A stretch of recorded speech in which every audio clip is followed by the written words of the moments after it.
para empezar voy a presentar primero a las alumnas de educación infantil, a Alba y a Carmen, ¿vale? Que me van a ayudar con la entrevista de hoy. Y nada, tenemos la suerte de contar con Paula, que es una compañera, profesora de ciclos formativos y que es madre de un menor trans y va a contestarnos algunas preguntas. Bienvenida, Paula. Gracias. Vale, pues nada, en un principio queríamos comenzar preguntándote cómo y cuándo te diste cuenta de que tu hijo tenía o que no se identificaba con el género que le había sido asignado. Pues a ver, él empezó a dar señales, ¿vale? Bastante pequeñito. Lo que pasa es que cuando son muy, porque estamos hablando de que tendría 4 años, una cosita así. Cuando son muy peques, pues tampoco tienes muy claro hasta qué punto, ¿vale? Porque él tampoco decía yo soy un nene, sino que pues decía, pues yo cuando sea mayor quiero ser un chico. Alguna vez. Entonces, no teníamos muy claro si era porque realmente él se sentía identificado, o sea, él se sentía que era un chico o porque, pues, por el motivo que sea, le parecía, ¿vale? Era como una especie de juego. Sí que es verdad que luego se fue haciendo un poquito más mayor y, bueno, pues llegó un momento en el que empezamos a ver que, pues, de manera continuada teníamos, por ejemplo, rechazaba vestirse con ropa que él consideraba que era más de chica y luego otra cosa, que ya fue lo que nos hizo saltar la alarma es que, no se miraba al espejo. No se quería mirar al espejo, o sea, así como ahora es bastante presumido y se va al espejo y se mira, como entiendo que como no le gustaba lo que veía en el espejo, evitaba ponerse delante del espejo. Y ahí sí que fue cuando, pues ya empezamos un poco, pues eso, a hablar con él. Pero vamos, sí que fue el momento en el que dijimos: "Aquí está pasando algo". ¿Y cómo te sentiste tú en ese momento? Uf, pues, yo me sentí muy agobiada y muy desbordada porque era muy pequeño y de alguna manera, primero, para mí era un mundo totalmente desconocido, ¿vale? Sí, conocía alguna cosa, pero no conocía menores trans, sabía que existían, pero tampoco tenía ninguno cerca. Y luego son tan pequeños que dices: "Madre mía, o sea, soy un poco la responsable de este proceso". Y tengo que conseguir hacer el proceso de manera que, hagamos lo que él quiere, ¿vale? O lo que él necesita, mejor dicho, pero teniendo en cuenta que es una persona muy pequeña que algunas decisiones no las puede tomar. Entonces, da muchísimo vértigo, a mí me dio muchísimo vértigo. Yo creo que la primera pregunta que me hice fue dónde podemos ir a informarnos, o sea, que a que nos guíen, a que alguien nos diga qué narices hacemos con esto. ¿Qué barreras te encontraste o te sigues encontrando, me imagino, o os encontráis durante este proceso, durante este camino? Bueno, pues nos hemos encontrado muchas barreras. También es verdad que nos hemos encontrado muchas personas que nos han facilitado, pero nos hemos encontrado sobre todo barreras por el desconocimiento, en el que yo me incluyo, es decir, tanto su padre como yo hemos hecho un proceso de aprendizaje con él súper importante, porque ni nosotros no teníamos ni idea y claro, estábamos pues, rodeados de personas que tampoco tenían ni idea y nos hemos encontrado pues desde es demasiado pequeño. En algún caso me dijeron, es que lo que pasa es que si tú te pusieras faldas, si te pusieras más faldas, pues no querrías ser un chico. Nos hemos encontrado un poco de todo. Nos hemos encontrado problemas de personas que desconocían protocolos, que no sabían cómo actuar, personas que en principio las primeras veces que nos han visto, una vez hecho el tránsito, lo han mirado un poco como un bicho raro, ¿no? Como diciendo, ¿ahora cómo le hablo? Nosotros estamos ahora tramitando toda la documentación porque es un proceso muy complejo, todo el tema de la documentación, cambio de documentación, y nos hemos encontrado pues en juzgados en Paterna, por ejemplo, un funcionario muy amable que nos preguntó que si se estaba hormonando. Claro, tuve que decir, oiga, que tiene 7 años, ¿cómo se va a hormonar? Como diciendo, si no se hormona, no te cambiamos el nombre. Y claro, le Claro. decía, es que no se puede hormonar, o sea, no hay nada que hormonar con 7 años. Aparte de que eso es un proceso que luego decidirá él si se quiere hormonar o no, y ya lo iremos viendo. Pero es que con 7 años, es decir, no sé, infórmate un poco, con 7 años no se hormona a nadie, ¿no? ¿Cuál fue el proceso tanto de formación como de información al respecto de todo este proceso que se os venía por delante? ¿Qué proceso seguisteis? Vale, nosotros lo que hicimos, en primer lugar, como era muy peque, era un menor, lo que hicimos fue buscar información en Crisalis, que es la asociación en la que yo estoy ahora, ¿vale? Que es la Asociación de Familias de Menores Trans. Nos reunimos con la chica que lo llevaba en ese momento y ella nos fue contando, ¿no? Nos fue preguntando qué es lo que nosotros veíamos en casa y ella nos fue contando un poco pues, lo que se entendía, ¿no? O los indicios que daba una persona trans. Y a partir de ahí, básicamente lo que hemos hecho ha sido hacer formación, bueno, comprarnos muchos libros, leer mucho, ir a muchas charlas, casi todas online, porque claro, nos pilló antes de la pandemia, pero vamos, nos ha pillado todo el proceso de la pandemia. Y sobre todo nos hemos formado a partir de la asociación, que es a partir de la que hemos ido conociendo a diferentes referentes. ¿Y cómo fue o está siendo la reacción de vuestro círculo cercano? Pues a ver, mi círculo cercano es un círculo cercano que no es estándar, ¿vale? Es decir, yo estoy rodeada por personas que de entrada son bastante tolerantes y tienen la mente bastante abierta, ¿vale? Entonces, en general ha sido positivo, ha habido personas a las que les ha costado más. También es verdad que, bueno, vosotras me conocéis, quiero decir, yo a las personas a las que de entrada les iba a costar más, les expliqué claramente que esto funcionaba, estamos hablando de un menor, entonces esto funcionaba de la siguiente manera: o respetas este proceso o te sales del círculo, ¿vale? Mm.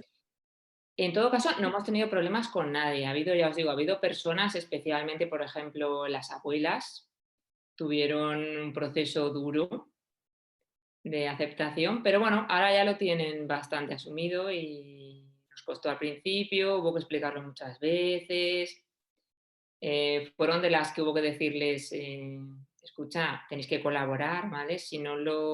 A ver, si no lo comprendes, no lo comprendas, pero respétalo.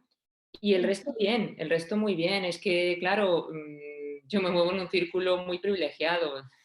A mí me parece muy importante esto que estás diciendo porque, claro, hemos conocido otros casos de menores, pero más mayores, que no han recibido ese apoyo. Entonces, incluso a lo mejor lo han recibido por una parte por su madre, pero por el padre no, y con el resto de familia tienen que seguir siendo la persona con la que nos identifican. Y claro, me parece que vosotros habéis hecho un papel y una labor muy, muy, muy importante y que tiene mucha suerte de teneros. En el colegio, ¿qué vías de acción han utilizado? ¿Qué se ha seguido para llevar a cabo todo este tema? Pues mira, en el colegio también hemos tenido muchísima suerte. Y ahora, paréntesis, quiero decir, lo que estaría bien es que no tuviéramos que tener suerte, sino Correcto, que, que fuera normal. exactamente, ¿no? Sino que esto fuera lo habitual. Pero bueno, hemos tenido tanta suerte como que el equipo directivo que había antes, porque ahora ha cambiado, la directora del colegio era una persona, aparte de ella personalmente, ser una persona muy abierta, ¿vale? Que en su entorno cercano había vivido la experiencia de no acompañar, porque no era de su familia más directa, pero sí había visto un tránsito de una persona menor trans. Con lo cual estaba muy concienciada y nos resultó muy fácil.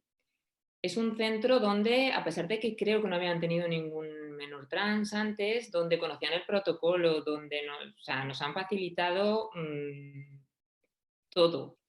Y además es un centro donde yo les ofrecí, porque en la asociación normalmente una de las cosas que facilitamos es formación a los centros. Cuando se hace lo que es el tránsito social, en el centro en el centro escolar donde está esa personita, pues se les dice, oye, si queréis algo de formación, lo aceptaron enseguida, participaron en la formación. ¿Tu Venga. hijo ha sufrido algún tipo de acoso escolar o tenéis miedo de que suceda? Mi hijo no ha sufrido ningún tipo de acoso escolar hasta el momento. Miedo sí, y más miedo. A ver, ahora tenemos más miedo, evidentemente, que teníamos antes de todo esto. Pero de momento no ha sufrido. Lo más que ha sufrido es que ha habido alguna personita de su edad que le ha dicho, pues tú no eres un niño, ¿vale? Y en ese caso, o bien cualquier persona del equipo educativo ha ido a hablar con el nene o la nena que lo hubiera comentado y se lo han vuelto a explicar, ¿vale? Pues de una manera, es que ha sonado así un poco de te lo explico como si les amenazaran, pero no, se lo han vuelto a explicar el tema y han zanjado ese asunto. Miedo, claro que tenemos mucho, o sea, tenemos mucho miedo, tenemos bastante miedo, pero bueno, es que cualquier persona que sea diferente está más expuesta a tener, a sufrir acoso. Y en cuanto a lo que es su rendimiento escolar, ¿se ha visto afectado, sobre todo más que durante el proceso, igual antes? Sacaba muy buenas notas antes, saca muy buenas notas ahora, no. Es que también es verdad que yo creo que Evan no lo ha vivido como un proceso traumático. Es decir, dentro de que nos costó y fue un proceso para mí personalmente y para su padre, fue un proceso duro porque tú tienes que hacer todo un tránsito personal.